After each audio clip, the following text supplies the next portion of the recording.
Di salah satu adegan dalam series Viking, ada scene di mana pasukan Viking menaikkan perahu-perahunya ke atas bukit. Hal itu terjadi ketika pasukan Viking yang dipimpin Ragnar Lodbrok menuju perjalanan pulang setelah gagal menaklukkan kerajaan Paris. Saat itu, Ragnar langsung mengurungkan niatnya untuk pulang dan mencoba kembali menyerang Paris dengan cara membawa perahu-perahunya melalui daratan. Hal ini dilakukan untuk menghindari jebakan rantai yang dipasang oleh pasukan Paris. Jika dilihat dalam perspektif Islam, ini mengingatkan pada peristiwa sejarah penaklukan Konstantinopel oleh Muhammad Al-Fatih. Pada saat itu, pasukan Ottoman memindahkan kapal-kapal perang mereka ke atas Bukit Galata. Hal itu dilakukan untuk menghindari halangan rantai besar yang dipasang di perairan Tanduk Mas.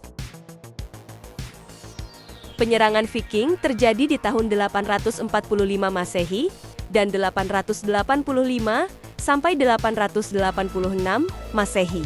Sementara itu, penyerangan Sultan Muhammad Al-Fatih ke Konstantinopel terjadi pada tahun 1453 Masehi. Berdasarkan peristiwa sejarah, bangsa Viking ada jauh lebih dulu sebelum Sultan Muhammad Al-Fatih. Apakah mungkin Sultan Muhammad Al-Fatih terinspirasi oleh strategi Viking? Mari kita simak videonya.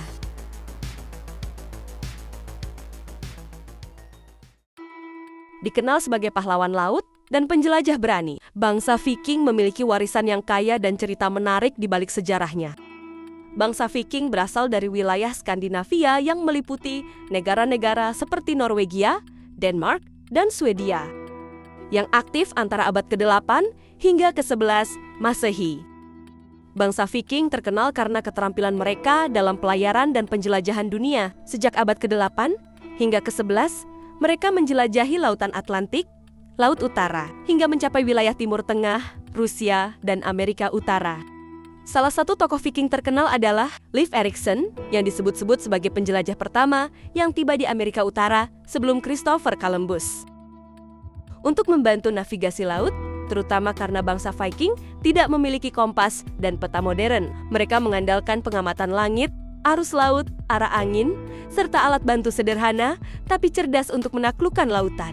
Salah satunya adalah sunstone atau batu matahari, yaitu jenis mineral seperti kalsit yang dapat menunjukkan arah matahari pada saat cuaca mendung atau malam hari.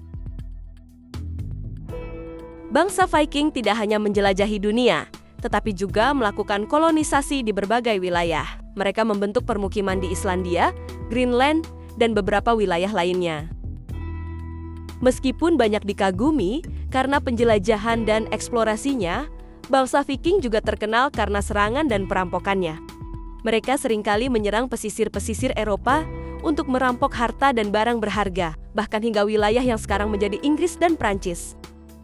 Persenjataan yang mereka miliki seperti kapak, pedang, tombak, busur, dan anak panah, perisai, dan baju besi milik Viking sudah setara dengan senjata dan perisai dari benua Eropa dan Inggris, dan seringkali menjadi kualitas terbaik yang tersedia pada saat itu. Zaman Viking tepatnya ditandai dengan perampokan dan penyerangan masif. Mereka lebih suka menyerbu wilayah pesisir karena wilayah ini tidak mungkin bisa dihalangi dari sudut pandang musuh. Salah satu ekspansi terbesar Viking adalah ketika mereka mendatangi Paris. Serangan Viking pertama yang menyerang Paris terjadi pada tahun 820 Masehi. Hingga puncaknya terjadi pada tahun 845 dan 885 sampai 886. Pasukan Viking dipimpin oleh kepala suku Nordik bernama Reginherus atau Ragnar, yang secara tradisional telah dikenal sebagai tokoh cerita rakyat legendaris, Ragnar Lodbrok. King Ragnar. That is my name. King Ragnar. Armada Ragnar yang terdiri dari 120 kapal Viking membawa ribuan orang berlayar menuju Paris melalui Sungai Seine. Namun para Viking tidak tahu apa yang akan terjadi dan dengan cepat dikalahkan oleh penjaga pertahanan Paris. Para Viking dikalahkan dan mundur. Serangan ke Paris terus berlanjut bahkan hingga tahun 897 sampai 898 Masehi. Berbagai macam cara dilakukan oleh Viking untuk menembus kota Paris, termasuk salah satunya membawa perahu melintasi bukit. Dan satu-satunya cara yang dilakukan oleh Raja Charles untuk meredam serangan Viking adalah dengan membayar mereka dengan sejumlah emas dan perak sebanyak 2.570 kg. Pembayaran yang dilakukan oleh Raja Charles merupakan pembayaran pertama dari total 13 pembayaran yang dilakukan kepada para perampok Viking. Secara keseluruhan, pengepungan Paris pada tahun 845 merupakan momen penting dalam sejarah abad pertengahan yang menandai bentrokan brutal antara dua budaya dan kemenangan bangsa Viking atas bangsa Prancis. Meskipun invasi Viking akhirnya gagal, namun meninggalkan warisan abadi yang masih dapat dirasakan di Prancis modern dan sekitarnya. Siapakah Ragnar Lodbrok? Apakah kisahnya benar? Dan apakah Muhammad Al-Fatih terinspirasi oleh taktik militernya? Dengan perbedaan waktu yang sangat jauh antara peristiwa dan rekamannya, masih ada ambiguitas mengenai apa yang nyata dan apa yang telah dilebih-lebihkan, atau mungkin sepenuhnya dibuat-buat. Faktanya, karena bangsa Viking hampir tidak menyimpan catatan tertulis tentang eksploitasi mereka. Jika dibandingkan dengan penaklukan Konstantinopel oleh Muhammad Al-Fatih yang meninggalkan banyak bukti sejarah.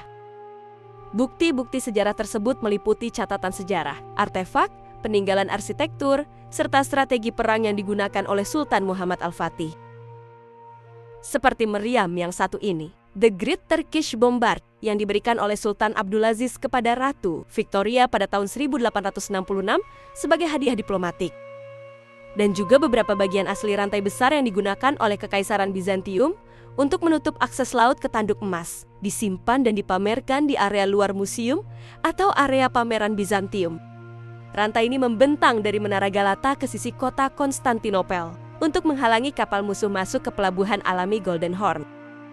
Rantai ini bukan hanya simbol teknologi pertahanan Bizantium, tapi juga ikon dari kejeniusan militer Al-Fatih yang berhasil mengakali sistem pertahanan yang bahkan dianggap tidak bisa ditembus saat itu.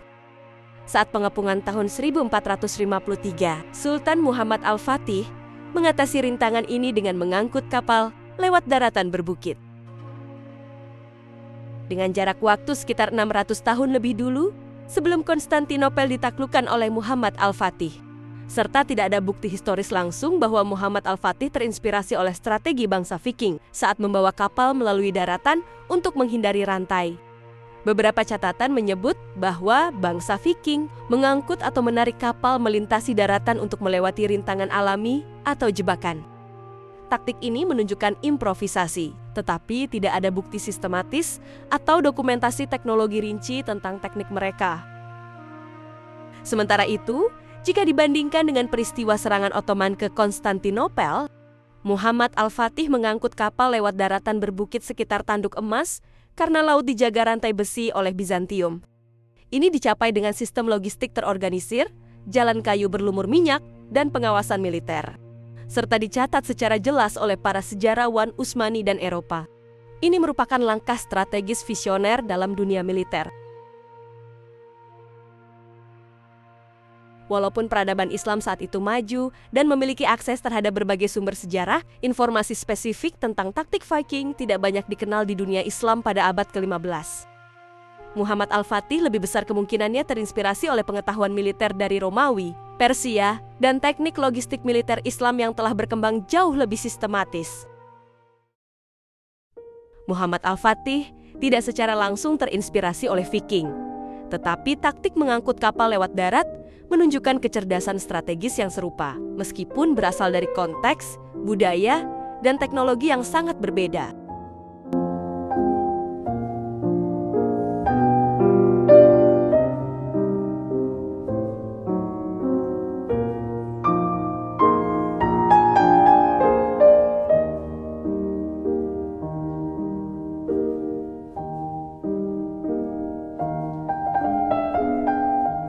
It's time to stop! It's time to stop, okay? No more!